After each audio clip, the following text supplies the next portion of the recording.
Сүхбаатарын ба Цэргийн гавьяаны улаан түүгийн болон Байлдааны гавьяаны одонд дотоод хэргийн их сургууль.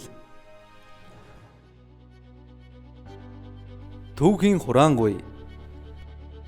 Дотоод хэргийн сургууль нь аюулгүй байдал, хууль зүйд дотоод хэргийн салбарын мэрэгсэн алба хаагчдыг олон жил бэлтгэж ирсэн дээд боловсролын тогтолцоонд өргөмөц байр суурьтай Монголын ууган боловсролын байгууллагуудын нэг юм. 1934-өөс 1938 он 1934 оны 9-р сарын 19-ний дотоодыг хамгаалах газрын даргын 687 дугаар тушаалаар төв сургуулийг анхлан байгуулсан нь тус сургуулийн их түүхийн эхлэл болсон. 1938-аас 1951 он бүх цэргийн жанжин дотоод явдлын яамны сайдын 172 дугаар тушаалаар төв сургуулийг хязгаарын ба дотоодын цэргийн нэгдсэн сургууль болгон өргөдгөн зохион байгуулав. 1951-ээс 1974 он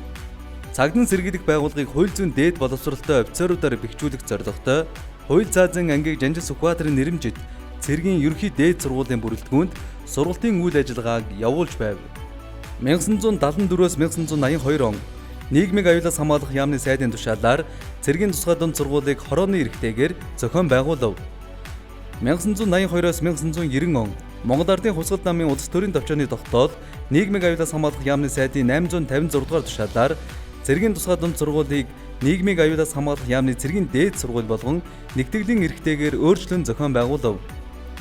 1990-ээс 2000 он нийгмийг аюулаас хамгаалах яамны цэргийн дээд сургуулийг Цагдаагийн ерөнхий газрын харьяанд цагдын сэргийлэхийн дээд сургууль 1992 оноос Цагдаагийн дээд сургууль болгон өөрчлөн зохион байгуулав. 2000-аас 2011 он Монгол Улсын засгийн газрын 2000 оны 2 дугаар сарын 2-ны өдрийн 17 дугаар тогтоолоор Цагдаагийн дээд сургуулийг анхан шатны үндсэн мэргэжлийн боловсон хүчин бэлтгэх, тэдгээрийг татан сургах болон эрдэм шинжилгээ судалгааны ажил хийх чиг үүрэгтэйгээр олон улсын жишигт нийцсэн Цагдаагийн академи болгон өргөтгөж 2001 онд Хилийн цэргийн дээд сургуулийг хил хамгаалах ерөнхий газрын харьяанд байгуулсан. 2011-ээс 2012 он Монгол Улсын засгийн газрын 2011 оны 229 дугаар тогтоолоор Цагдаагийн академиг Цагдаагийн ерөнхий газрын Хилийн цэргийн дээд сургуулийг хил хамгаалах ерөнхий газрын үндэсний тагнуулын академиг тагнуулын ерөнхий газрын харьяалаас тус гарган хууль зүй дотоод хэргийн яамны харьяанд бие даасан байгууллагын статустайгаар нэгтгэж дотоод хэргийн их сургуулийг байгуулжээ.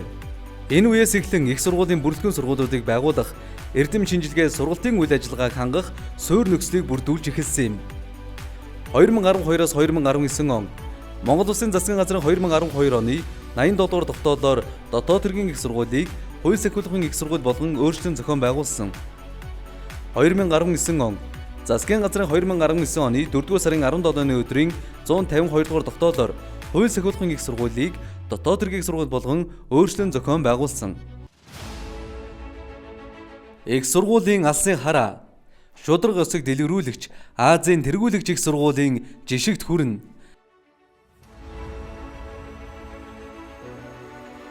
Эрхэм зориг нийгэм шудраг өсөг тогтоох чин ирмэлзэл төлөвшил бүхий иргэнийг бэлтгэх аюулгүй байдал хууль зүй дотоод хэргийн салбарын мэдлэг оюуны төв байна.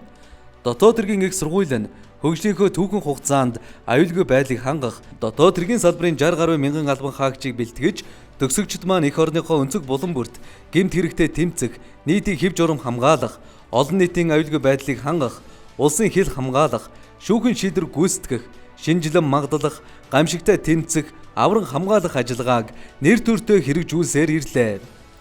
Манай их сургууль нь эрдэм шинжилгээний хүрээлэн, удирдлагын академи, Цагдаагийн сургууль, дотоодын цэргийн тэг 804-р анги, Хилийн албаны сургууль, Хилийн цэргийн тэг 345-р анги, онцгой байдлын сургууль, гал төмөр унтраах аврах клиник сургалтын 83-р анги, шүүхэн шийдвэр гүйцэтгэлийн албаны сургууль, сургалт судалгааны 403-р анги, шинжилэн магдлах ухааны сургууль, гадаад хэлний институт, биеийн тамир албаны бэлтгэлийн институт,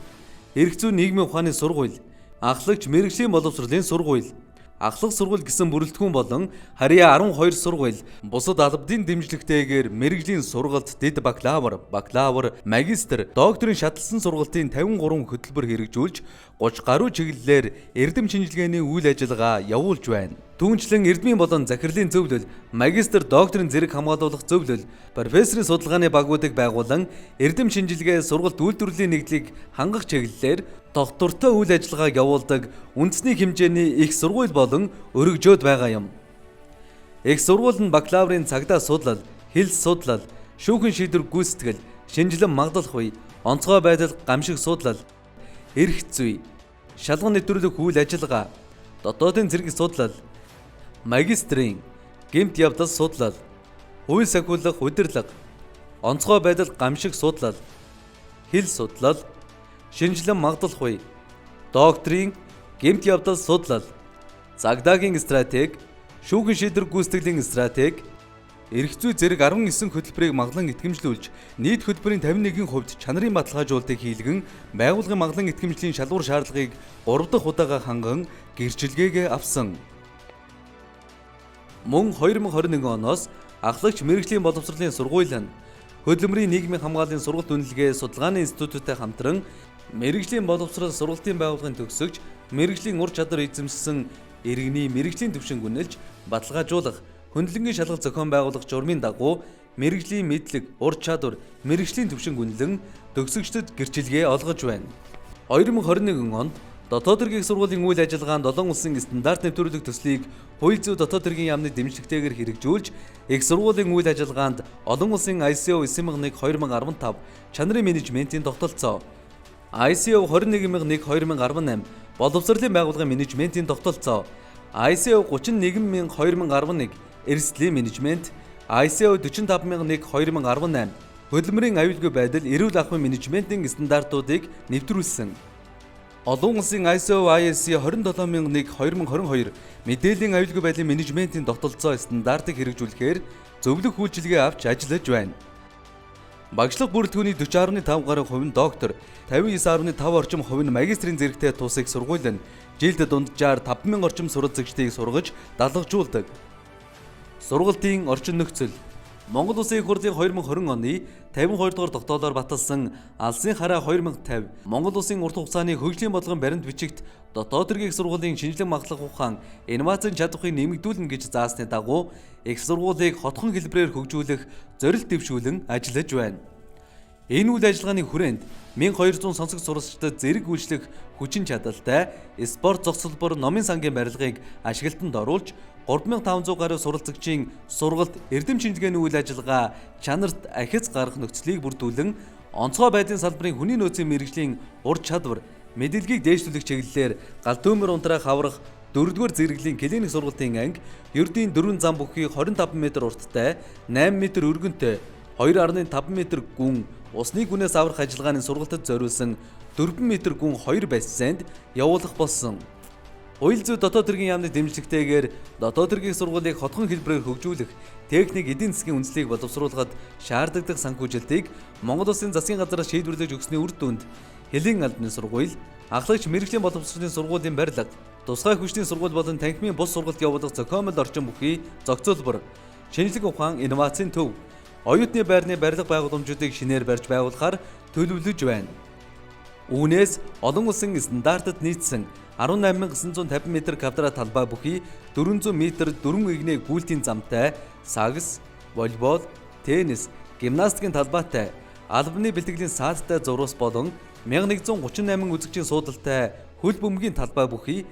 спорт, албаны дадлаг сургалтын байгууламжийн бүтээн байгуулалтыг хийж сургалтын үйл ажиллагаанд нэвтрүүлээд байгаа юм. Захин багц хууль болон Монгол Улсын урт хугацааны хөгжлийн бодлогыг үр дүнтэй хэрэгжүүлэх, эдийн засгийн өсөлт, төрийн бүтээмжийг дээшлүүлэх зорилгоор их сургуулийн удирдлага, мэдээллийн нэгдсэн системийн програм хангамжийг шинжилэн нэвтрүүлж, албан хэрэг хөдөлтийг бүрэн цахимжуулж, төрийн үйлчилгээний Монголиа нэгдсэн системд холбогдоод байна. Дотоод хэргийн сургууль нь гадаад харилцаа, хамтын ажиллагааны хүрээнд Америк нэгдсэн улс, Оросын холбооны улс, бүгд найрамдах Хятад ард улс, бүгд найрамдах Солонгос улс, бүгд найрамдах Турк улс, бүгд найрамдах Энэтхэг улс, бүгд найрамдах социалист Вьетнам улс, холбооны бүгд найрамдах Герман улс, бүгд найрамдах Казахстан улс, Таиланд зэрэг орнуудын 20 гаруй байгууллага, ижил төстэй төрөл мэргэжлийн 30-аад их дээд сургууль, сургалт судалгааны байгууллагуудтай, дотоодын 30 гаруй агентлаг байгууллага, их дээд сургуультай хамтран ажиллаж байна. Гадаад хамтын ажиллагааны хүрээнд багш оюутан солилцооны хөтөлбөрийг амжилттай хэрэгжүүлж, Америк нэгдсэн улсын Жонжэ дээд сургууль, Миссури мужийн их сургууль, бүгд найрамдах Хятад ард улсын ардын нийгмийн аюулаас хамгаалах их сургууль, бүгд найрамдах Солонгос улсын үндэсний цагдаагийн академи, УСОК их сургууль, Тэнгисийн цэргийн академи, бүгд найрамдах социалист Вьетнам улсын Ардын аюулгүй байдлын академид багш албан хаагч сонсог суралцагчдыг урт болон богино хугацаагаар сургалтанд хамруулж байна. Мөн бүгд найрамдах Хятад ард улсын засгийн газрын бүс замын тэтгэлэг хөтөлбөрөөр тус улсын боловсролын байгууллагуудад багш албан хаагчдыг тогтмол суралцуулдаг.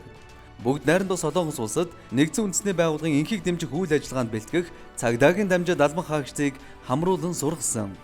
Дотоод хамтын ажиллагааны хүрээнд улсын ерөнхий прокурорын газар, архивын ерөнхий газар, улсын бүртгэлийн ерөнхий газар, гаалын ерөнхий газар зэрэг байгууллагуудтай санамж бичиг байгуулан хүний нөөцийг бэлтгэх сургалт судалгааны чиглэлээр Монгол Улсын боловсролын их сургууль, хөдөө аж ахуйн их сургууль, шинжлэх ухаан технологийн их сургуулиудтай магистрийн хамтарсан хөтөлбөрийг тус амжилттай хэрэгжүүлээд байна. Их сургуулийн багш албан хаагчдын эрүүл мэнд, нийгмийн баталгаа хангах олон талт арга хэмжээний хүрээнд бүгд найрамдах Солонгос улсын Ээл Чамжвон эмнэлэгтэй байгуулсан хамтын ажиллагааны санамж бичгийн хүрээнд их сургуулийн эрүүл мэндийн төвийн эмч албан хаагчдыг мэрэгжил дээшлүүлэх, дадлах сургалтанд хамруулан багш албан хаагчдыг гэр бүлийн хамт хөнгөлөлтөө өнөөр онцлогоо эмчилгээ хийлгэх нөхцөлийг бүрдүүлээд байна. Дотоод хэргийн их сургууль нь Азийн тэргүүлэгч их сургуулиудын жишигт хүрэх алсын хараагаа тодорхойлон гадаад харилцаагаа өргөжүүлэх үе шаттай арга хэмжээ авч хэрэгжүүлсэний үр дүнд тус их сургуулийн захирал олон улсын цагдаагийн сургуулиудын холбооны удирдах зөвлөлийн гишүүн, Азийн цагдаагийн сургалтын байгууллагын холбооны дэд ерөнхийлөгчөөр 2022 оны 8 дугаар сарын 31-ний өдөр сонгогдсон бөгөөд 2024 оны 5 дугаар сарын 15-ны өдөр тус холбооны дэд ерөнхийлөгчөөр дахин сонгогдсон ижил төрлийн сургалт эрдэм шинжилгээний чиглэлээр өргөн цар хүрээтэй хамтран ажиллаж байна. Сүхбаатарын ба Цэргийн гавьяаны улаан төвгийн болон Байлдааны гавьяаны одоонт Монгол Улсын дотоод хэргийн их сургууль нь эх орныхоо тусгаар тогтнол аюулгүй байдлыг хангах, ард түмнийхээ амар амгалан сахиулах эрхэм үүргийг нэр төртөө хэрэгжүүлж, боловсролын чанарыг Азийн жишгт хүрэхээр зорилт дэвшүүлэн доктортой хөгжлийг эрхэмлэн ажиллаж байна. Тусгаар Монгол улс ашид мөнх оршиж, яруу алдарн мандам бадрах болтугай.